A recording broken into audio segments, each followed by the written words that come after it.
કયું ગામ તમારું? કેટલા ટાઈમથી પરેશાન હતા? હું 8 મહિનાથી મને આ બે કેની દુખતી પંગો કે વાય થાય નતો 8 મહિના. હા તમને?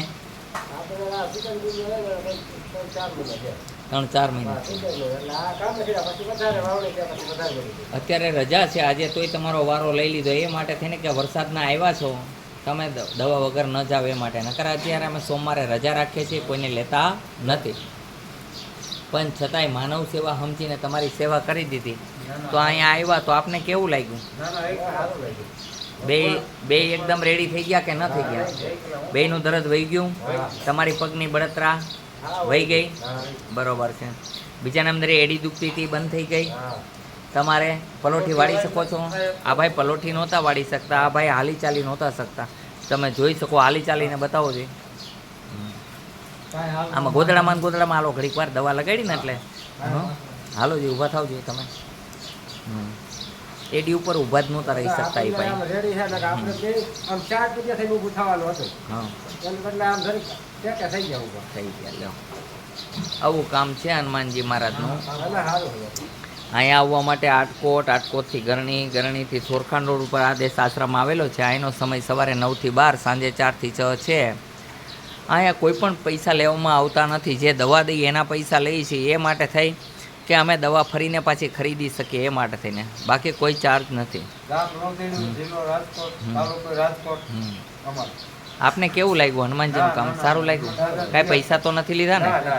અમે જે દવામાંથી દઈએ છીએ એના પૈસા લઈએ એ માટે ફરીને પાછી અમે દવા લઈ શકીએ એ માટે, બાકી કોઈ પૈસા નથી. તમે હવે હાજા થઈ ગયા છો, તમારે જવું હોય કે દવા નથી લેવી તો એમને જઈ શકો છો. એવું જરૂરી નથી કે દવા લેવી. હા, અમારું કામ જ છે માનવ સેવા, પ્રભુ સેવા, ફ્રી ઓફ ચાર્જ છે.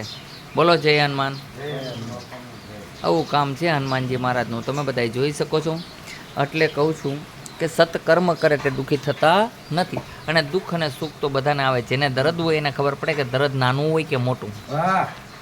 ખાલી આંખમાં કણું પડે ને તો પણ આપણને શાંતિ નથી મળતી. તો આ ભાઈને તો ઘણી બધી તકલીફ હોય તો કેમ શાંતિ મળે? એટલે દર્દ જેને થાય ને એને ખબર પડે. જેને દર્દ ન હોય ને એને એમ કે આ કાંઈ દર્દમાં કાંઈ થતું હશે, પણ દર્દ થાય ત્યારે ખબર પડે. એક કીડી ચટકો ભરે ને તોય ખબર પડે કે કેટલું દર્દ છે. એટલે આવી વસ્તુ છે. જુઓ અહીંયા પક્ષીઓ પણ છે, કૂકડા છે, કૂતરાઓ છે, ગાયો છે. અહીંયા મોટા બધા બગીચા છે, આંબાના બગીચા છે, જામફળીનો બગીચો છે, બોરનો બગીચો છે, નવગ્રહનું અહીંયા મંદિર છે. ચેતન હનુમાન જેવું નામ છે તેવું કામ છે. હવે એક હું બામ બનાવું છું, ચેતન બામ. કેવું બામ? ચેતન બામ. એ બામ ખાલી ઘસવાની જરૂર નથી, ખાલી લગાડો અને માથાનો ગમે એવો દુખાવો હશે તો તાત્કાલિક જતો રહેશે. કમરમાં દુખતું હશે તો પણ જતું રહે તેવું હું બામ બનાવું છું. હમણાં મેં બનાવ્યું હતું, થોડુંક બન્યું હતું તો તાત્કાલિક પૂરું થઈ ગયું. હવે ફરીને પાછું બનાવીશ, પણ અલગ જ પ્રકારથી બનાવીશ. પછી બાળકો માટે પણ એક વિક્સ બનાવવાનો છું. જેમ વિક્સની ડબ્બી મળે છે બજારમાં એ પ્રમાણે હું દેશી પદ્ધતિથી એક વિક્સ બામ બનાવીશ. અત્યારે તમે જોઈ શકો છો આ 2 બરણી છે. આ બરણીની અંદર પ્રવાહી થઈ ગઈ છે મારી દવા. એ 3 વસ્તુ ભેગવી કરવાથી પ્રવાહી બની જાય છે. એની હું દવા તમને બધાને આપીશ.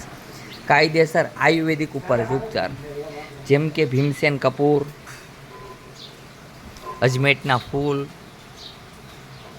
અજમાના ફૂલ, આ બધી વસ્તુ મિક્સ કરી, તુલસીના પાન,